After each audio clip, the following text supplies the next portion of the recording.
Hey everybody, I'm back, finally! Hi everybody and Happy New Year! I am back from my break. I think I took about a month-long break from YouTube, but I'm back with lots of jewelry talk. I know you all like haul videos and I will be doing plenty of those, but today we have a repair video. So I actually filmed this entire video and didn't realize that my mic wasn't working. So I'm gonna unfortunately have to do a voiceover for the whole thing, but hopefully it will come together. One thing I didn't show on the repair video is that I did find a tassel for my flower power necklace. So I was happy to get that figured out. This was an earring and I attached a little bail to it. So that came out quite well. And without further ado, let's go ahead and flip the camera around and I'll do the voiceover on the repairs that I'm doing today. If you haven't subscribed, please subscribe. We are close to 900 subscriptions, and when we get 900 subscriptions, I'm going to do another giveaway. So like, share, subscribe, all the things. And if you have any questions, please feel free to always put them in the comment section. I read every single comment and reply to them when I have time. Here goes nothing. So the first thing I wanted to work on were these earrings. I love hearts and I love bling, but I did not. When I bought these on vacation, I got them home and I didn't really like them together. So what I want to do is take them apart and make two separate earrings out of them. So I'll make one out of the bottom and one out of the top. So the first thing I need to do is go ahead and take the bottom heart off of the top heart. So I'm just getting my pliers here and twisting them open to release that bottom heart. And there you have it. Now the next thing I need to do is I need to cut the little loop off of the upper heart. So I've got my little wire cutters, cutting that off. And once you do that, you're going to be left with a pretty sharp little edge. So we're going to go ahead and file that down. And once filed, well, sometimes it's easier just to do it with the file on the table too. Keep filing until you get a nice smooth edge. And then you probably wouldn't notice, but I do, that there's a little discoloration of the metal once you do that. So I went ahead and I took a color metallic marker and I went ahead and I touched that up. I don't use this for large coloring things, but when you just have a little touch up, it works fine. So there you have it. There's the first pair of earrings. So they look really cute and I'll be wearing them for Valentine's Day. Now the second pair is very simple. All I need to do is add an ear wire to it. Got these ear wires, I think at Hobby Lobby. They are gold plated and they work really well. You just have to make sure you put the heart on facing the right direction. So all you have to do is twist open the little wire at the bottom. And then you put your little piece on and twist it right back. Pretty simple. There you have it. Cute little heart earrings. I think I like them much better this way than how they were. Now this little bracelet, I was missing a milk glass teardrop shape, and Casey over at Olive's Vintage Market found one for me and put it in. The only thing about this bracelet is that it had some leaves on it that some of them were broken and some of them weren't. So I decided that in order to make the bracelet uniform, I was going to take those leaves off. So all I need to do is kind of twist them off and they will break. I don't think I need to file them down or anything because where it's breaking off, it's down in the recess. So I just had to twist those off. This bracelet is not marked at all, so I don't feel badly altering it to make it more wearable. There you go. Cute little milk glass bracelet. Kind of resembles Juliana, but it's not. So the next thing we're going to work on is a dress clip that's missing quite a few of the multicolored rhinestones. It is an older piece, probably from the 30s or 40s. And it's so colorful, I don't think it really matters what color rhinestones I stick in there, but I do want them to have the same tonality as the rest of the rhinestones in this piece. So the first thing, of course, is always to clean out the rhinestone cups so that the glue will adhere to the actual metal rather than the leftover debris. There might be some leftover foil backing on there or glue or something. So once you get that cleaned out, I use a toothbrush to go ahead and get the rest of the stuff out, and then I need to pick out my rhinestones. So I have quite a few rhinestones to choose from. Thank you, Connie, again. And I just need to pick out the right colors. So I kind of went through, well, colors and sizes. So I tried out a bunch of different types, and once I finally decided on which one I wanted to use, it was just a matter of doing the process over again, cleaning out the cups and putting some glue in there, and then putting the rhinestones in.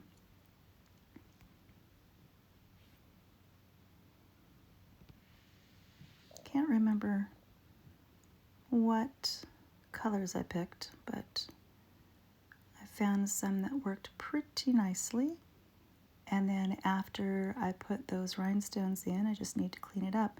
Now, a lot of times rhinestones will fog up when you put your stone in. The glue will sometimes bubble up around the side and create fogginess in there. It's not a problem, you just need to clean it up. And I clean that up by using a little bit of acetone on a Q-tip, and I rub it over the top, which causes the glue to instantly fog. And then I just go back with a little tiny, really sharp little awl type tool and scrape off that residual glue.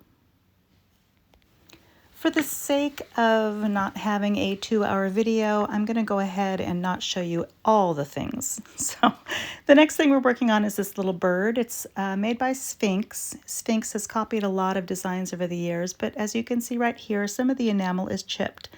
So I wasn't quite sure what to do about the enamel, but I decided I was going to try to enamel over it with some nail polish.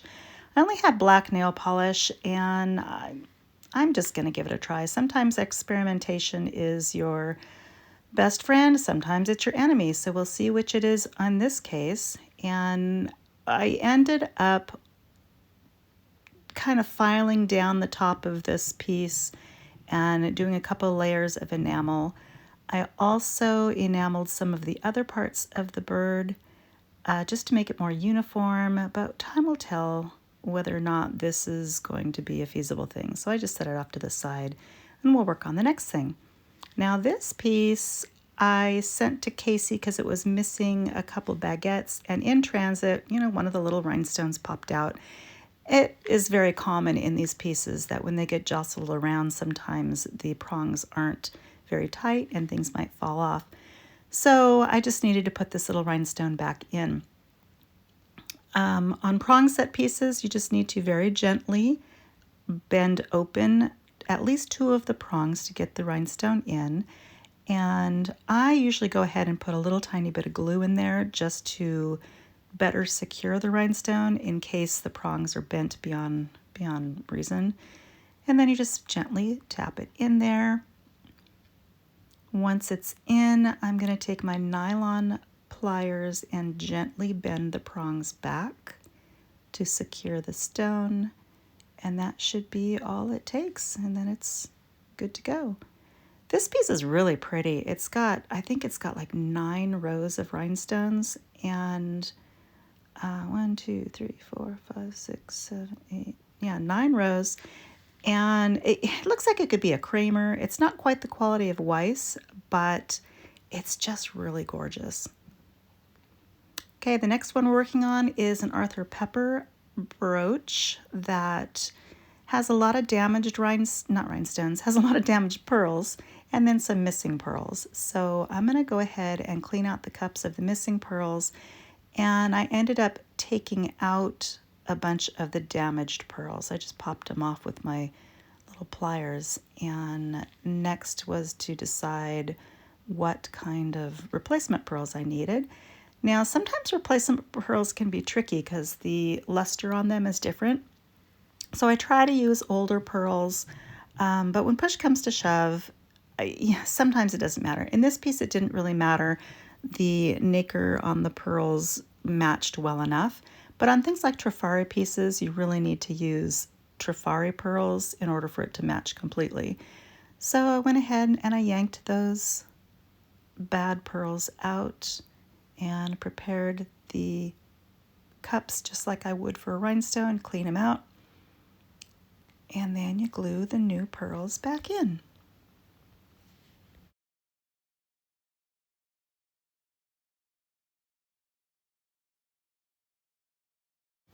I need to put more glue in. If anybody is interested, I use Gorilla Glue Gel. It's the best that I have found. It doesn't yellow, and it is a gel, so it stays put and doesn't dry immediately, so you can kind of move things around a little bit if you need to. Still gluing them in. Lots of pearls to glue in on this one. The nice thing about pearls is that you don't really have to clean the glue up because for some reason, the glue doesn't affect them as much as it affects a rhinestone. So the next piece I wanted to work on were these little Trifari earrings, and luckily the pearls are fine, but most of the rhinestones are missing. So I just needed to find the right size rhinestones and glue them in. So I'm going ahead and cleaning out those cups. It's always the same process, so I'm going to kind of fast forward a lot of it. I don't feel like I need to show you every single time I clean a cup or every single time I glue something in.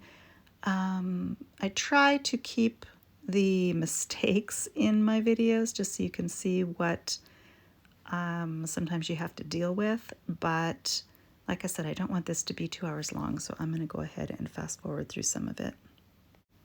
I did want to mention that sometimes for this intricate work, I will use a magnifying glass like this. It just helps. It's not easy to video when I'm using this magnifying glass, but it really helps in dealing with the little tiny stones because these guys are super, super small. Sometimes I can do it just with my eyes. Sometimes I use double glasses. Sometimes I use a magnifying glass. You just got to use whatever works. A lot of times I keep thinking I want to get one of those jeweler's masks that has the little flip down magnification lenses on them, but I haven't done that yet. So these earrings, I had a problem with them. I got just about done with them and I realized I didn't really like the size of the rhinestones that I put in. I felt like a little bit larger rhinestone would work better, so I ended up having to pull all of the rhinestones out and replace them with a better size. Sometimes that happens. You learn from your mistakes. I am by no means an expert at repair, but I just continue to learn, continue to practice, and things keep coming out better and better. So I'm still happy with those, but they took an unusual long amount of time to complete. All in all, I think I worked on repairs for over 2 hours today. So trying to distill that into a 20-minute video is a little hard, but I'm doing my best. Here I am going through the cleaning process. This is acetone on a Q-tip, and I got this acetone dangerously close to the pearls. I almost thought I ruined the pearls because acetone and pearls do not mix. It will take the luster off of a pearl, but luckily these did not get damaged. Thankfully, I salvaged them.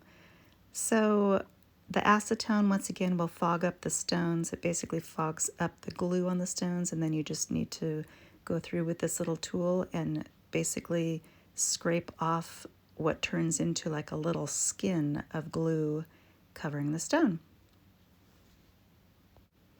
These are new tools to me. I just bought them on Amazon. They are little retractable brushes. This one is a brass brush, which is a little too heavy duty for what I'm doing here.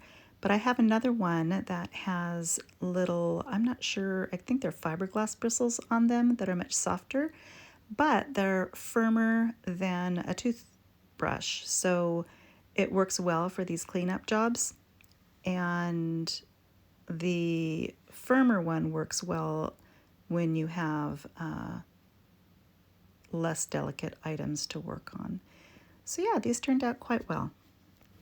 Next, I have this little cocktail ring. Let me know in the comments if you like cocktail rings. I know they're coming back into fashion, and I come across these all the time for about $1, and they usually need some sort of repair. I do like making the repairs on them, so I picked this one up just because I thought it was a fun design.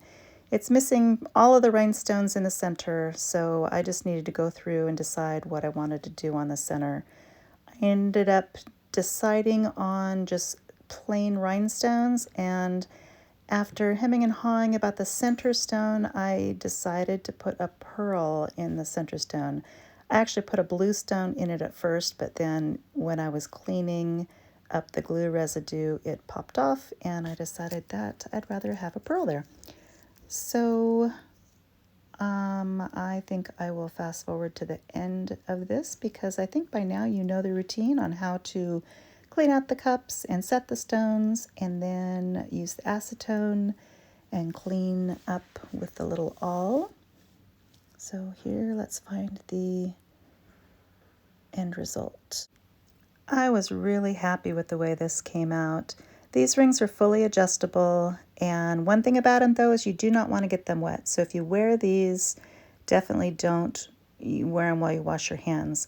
I was just commenting on my fingers. When you're doing repair work, your fingers get thrashed between the glue and the just being dry. So pardon the look of my fingers in these videos. The next piece I worked on was this buckle. It is a very old buckle that was missing so many rhinestones. I'm not even quite sure why I bought it, other than the fact that I thought it was really pretty and I like to do repairs.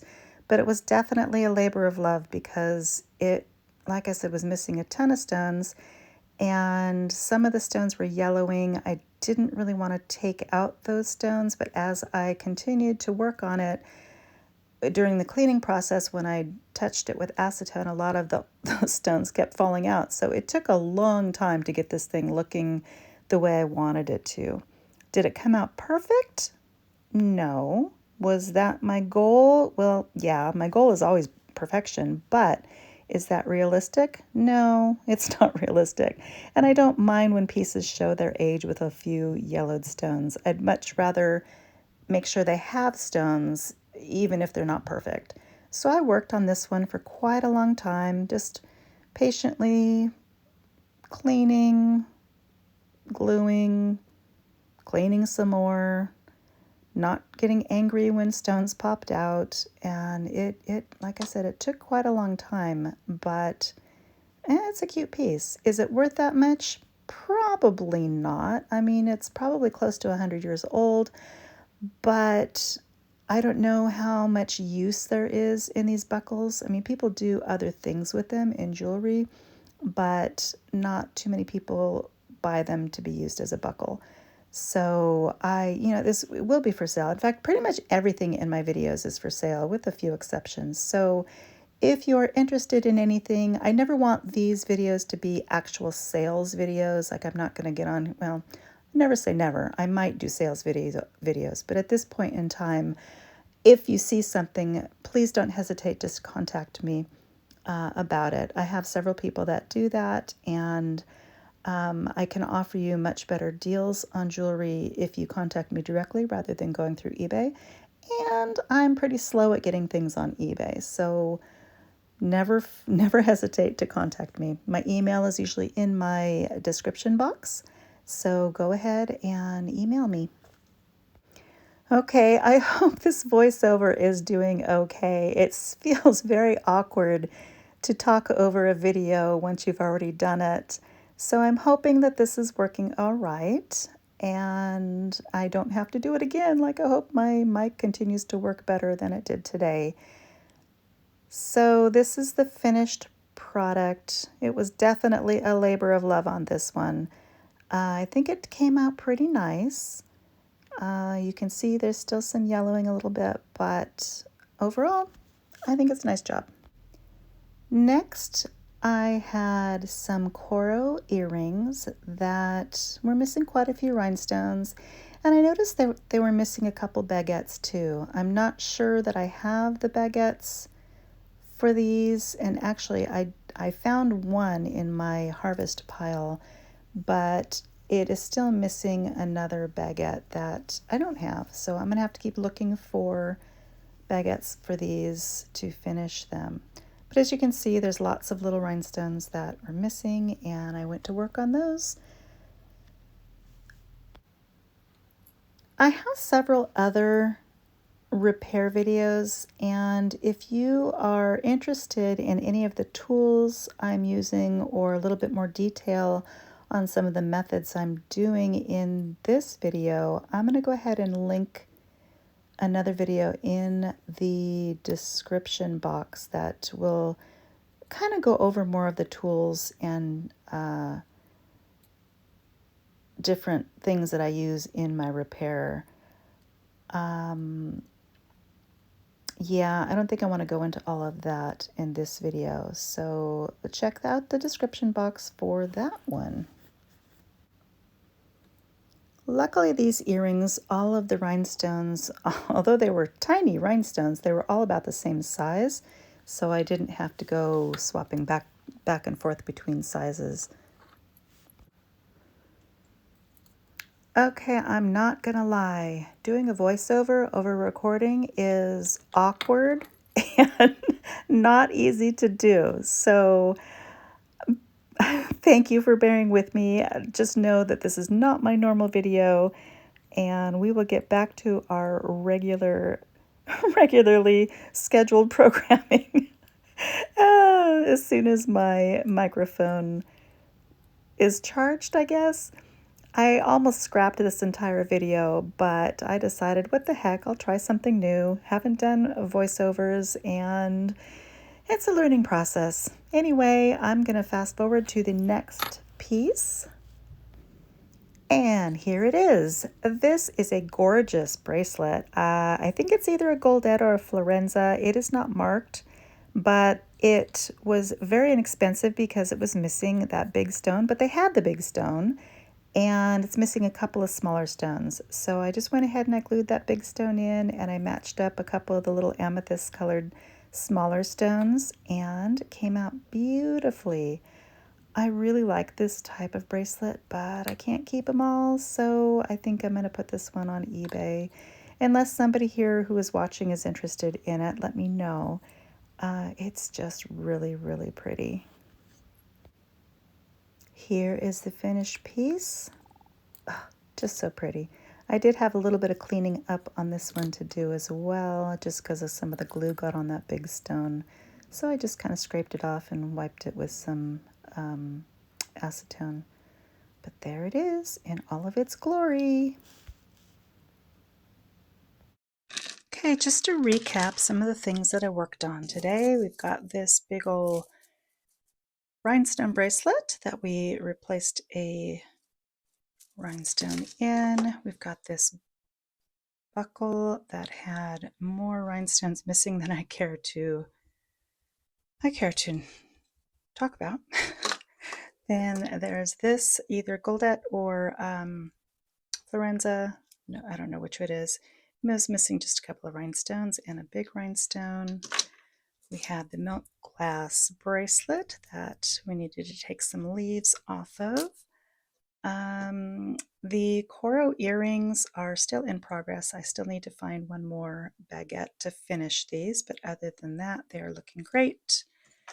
Got the dress clip that is just beautiful. We took these earrings that used to be a single earring, and we made them into two different earrings, two separate earrings.